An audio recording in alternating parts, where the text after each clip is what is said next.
I was 4 years old when I was adopted. My earliest memories of my birth parents are not of faces, but of sounds.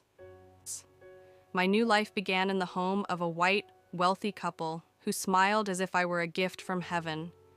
They called me their miracle, the child they had always wanted but could never have. At first, everything felt like a dream. I had warm meals every night. My bed was soft, covered with fresh sheets. My new mother would gently brush my hair, and my new father would tell stories by the fire until my eyes grew heavy. For the first time in my life, I felt safe, or so I thought. But I wasn't living in a dream, I was living in a test. By the time I turned 9, things began to change. Their biological son, Daniel, returned from boarding school.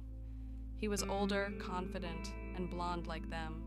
He looked at me with a strange curiosity, as if trying to figure out why I was there. One day, he asked me, "Why do you call them Mom and Dad? You're not even one of us." I laughed, thinking it was a joke. But it wasn't, and neither were they. Not long after, Daniel came home with a bruise on his face. I didn't know what had happened, but he told them I had pushed him. I wasn't even there, but they believed him without question. I was grounded for 2 weeks. That was the first time they didn't believe me, but it wasn't the last. As the years passed, their warmth faded into something colder.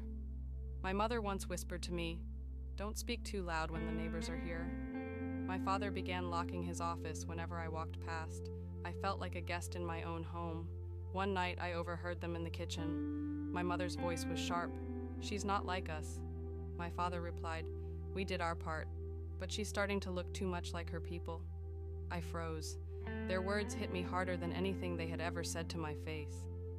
In my senior year of high school, I earned a full scholarship to college. I remember running down the stairs with the letter in my hand, my heart bursting with pride. I expected them to cheer, to hug me. Instead, my father glanced at the paper and said, "Don't expect us to support this. You've had enough from us." Enough? I didn't understand. Enough of what? Being raised? Being fed? Being tolerated? 3 weeks before move-in day, I came home from work to find the locks changed. My key no longer worked.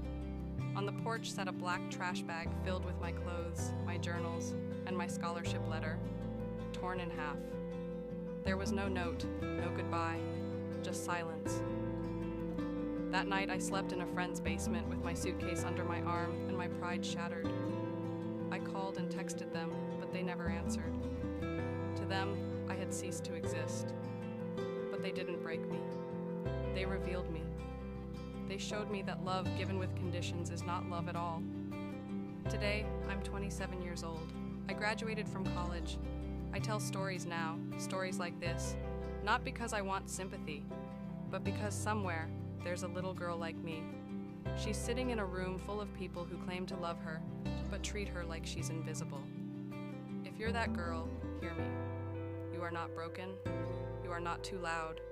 You are not too different. You are exactly who you are meant to be, and you are not alone.